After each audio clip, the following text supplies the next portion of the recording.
Wasn't that fantastic, everyone? Yes. I really hope you enjoyed yourself tonight. I think you should do this again next year. What do you think, Peter? From the crowd. Okay, so a final few words from the great Mr. Peter Gorey, and also we have the head of finance of Fighting Blindness, Mr. Tony Ward, who I'm reminded is an 8-time marathon runner. So we're going to give it to Peter first, and then we'll hand it over to Tony. Hey, thank you so much, James. He's done a fabulous job for us all evening. That's it.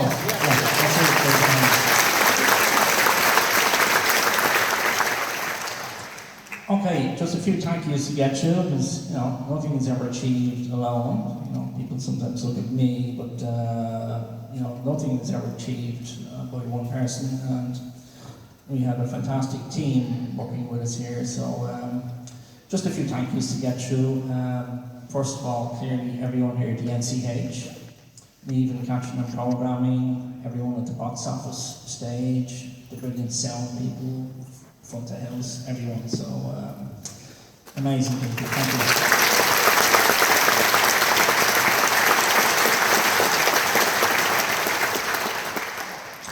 Yeah, we wouldn't be here tonight without the backing of Fighting Blindness. Supporters all the way. They do brilliant work. And, in particular, thanks to Mark, Nabil, Tony, and Finbar. Huge thank you to all those people.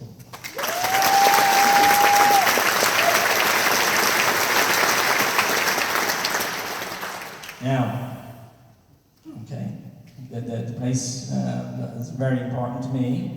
Neary's Pub in Chapman Street. Okay.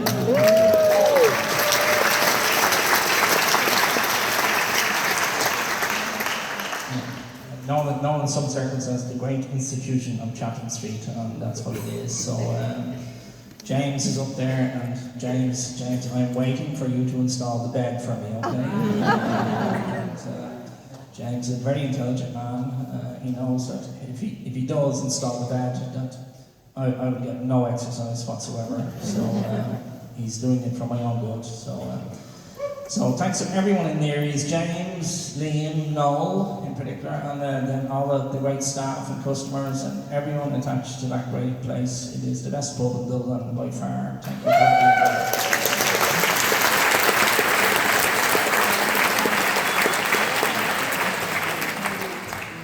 Now, musical journey people, I certainly would not be here without various friends, teachers, people who have supported gigs, sessions, choirs, music schools, all my, sometimes barmy ideas, but people have gotten in behind them, and here we are tonight. So, I played with one of them, played with my very patient clarinet saxophone teacher, Gavin. So, huge thank you to all my musical journey people.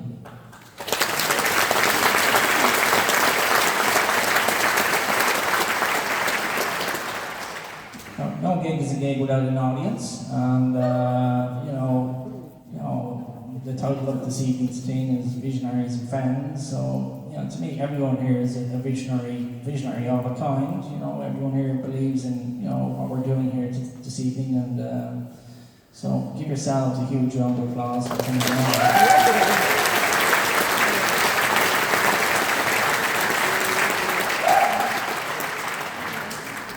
You'll be glad to know this is the last one, but to our fabulous performers, everyone from the choir led by Frank and Rebecca, Cassie Carney, and all the performers in the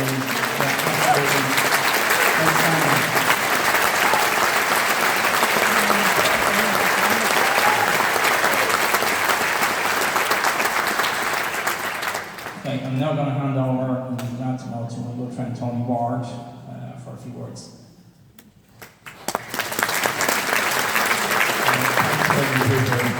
Thanks everyone. So I won't keep you too much longer. I know we're waiting to hand over to the Visionaries choir to close us out. But just a few reflections. Most people have said most of the things that I had planned to say, so I'm not going to repeat them. I didn't realise that James from Neary's was in the audience, but this is just a slight sidetrack story, James, you know this, but when I was a little accountant, in fact I was 6'2", so I wasn't little, but I was a lot younger anyway, my hair was a different colour.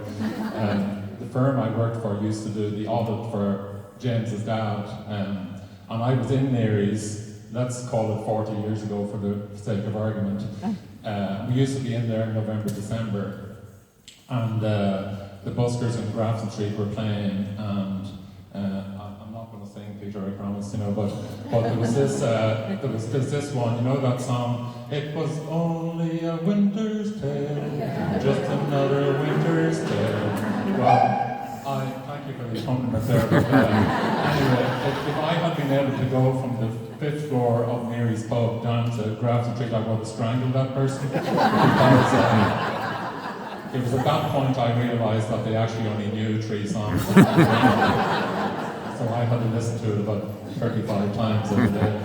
But anyway, little did I know then that 40 years later we'd be here this evening, and James and Visionaries would still be involved, so thanks for that. I just want to mention other people who supported the programme that you have in front of you, and if you don't have it in front of you, maybe get a copy on the way out. Cool Swan, kindly sponsored, as well as Visionaries. Also, our good friend Peter Cashin, who's in the audience. If you want a phone or an internet system, I can highly recommend Peter, because Peter pulled together that programme and got his client sooner than later, and they definitely had it sooner rather than later, to print the programme free of charge. So Visionaries, Cool Swan, I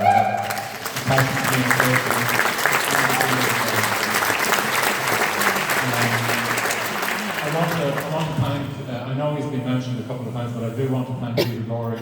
Me and Peter have been friends for a long time, and I stay over with him the odd time in Dublin. I'm from Monaghan actually originally. I want to talk about that in a second, but not for too long. Peter said to me like 7 or 8 months ago he had this idea of Visionaries and Friends in the concert hall. I didn't say this to him then, but I was thinking, nah, he's mad, like, you know, but anyone who knows Peter knows that he is a little bit mad. So you sort of just nod and say, yeah, that's a great idea, Peter, yeah, don't worry about it, yeah, see you next year. But you know, he gets an idea in his head, and about 473 voice messages later, here we all are this evening. By the way, my advice to you is if Peter sends you a voice message, you know, just get back to him, you know, because he'll keep hounding you. But it was very great foresight by Peter to think of it and then persist with it. I think some of the staff in the concert hall are actually think he's stalking them, because he comes every day and checks how many tickets were sold. So I think a round of applause for Peter, because he wouldn't have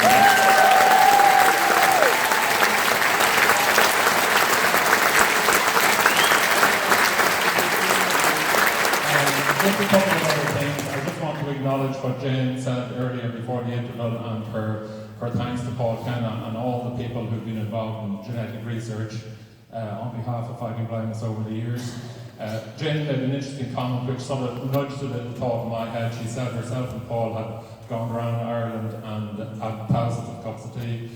There is an expression in rural Ireland: the bicycle never went too far from the village, you know, which actually may be part of the reason that some of us are affected by genetic sight loss today.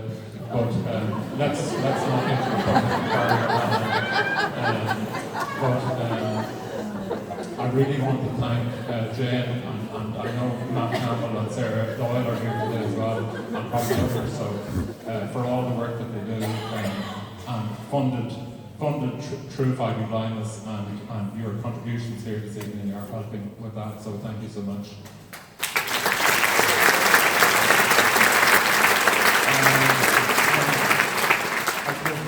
I do want to tell the story, and I hope it's okay.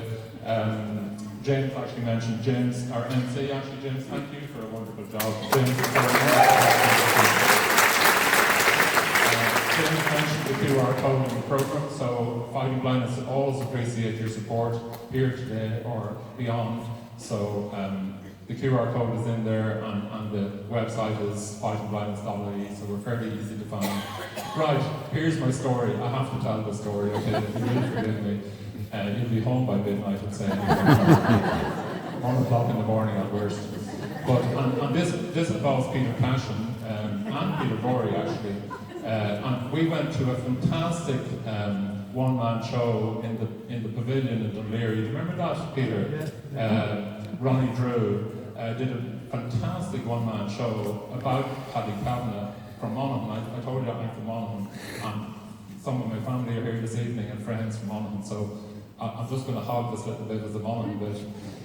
But anyway, we went to the show in the pavilion. Ronnie Drew, absolutely magnificent, like his memory, his ability to tell stories, his songs, everything about Paddy Kavanagh. But he told this story, and I'm not sure it's ever written down anywhere, so I couldn't pass an audience of several hundred people to just share it. But apparently Paddy Kavanagh was often hard up for a few bob, and he'd be mooching around. People mentioned Derek when he sang the song Around the Road, mentioned Bailey, and I'm sure he was in Neary's a few times too, James, and McDade's and around Grafton Street. But anyway, apparently he won this prize in London for his poetry, and he won £700, which is, I don't know how much that is nowadays, but an enormous amount of money. So anyway, he got a copy of the paper where this had been published that he won the money, and he cut it out, and he went into the bank, whatever it wasn't AIB or Bank of Ireland, but like the Great Southern or the Great Northern or whatever the banks were back in the 1960s.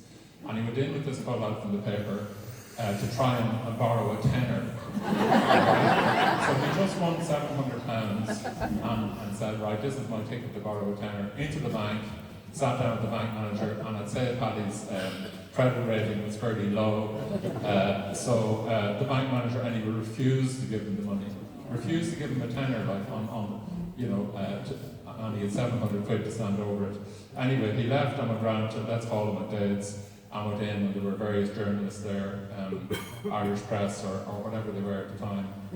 And he sat up beside one of them and they bought him a drink, probably feeling sorry for him.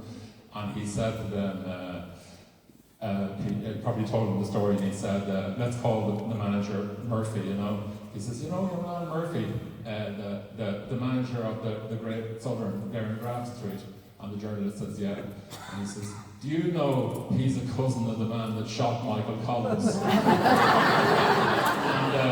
your man stood up and went, really? And I'm going to do this in a Monaghan accent for you. He says, really? I didn't know that. Is it true? He says, I don't know whether it's true or not, but I'm putting it about. So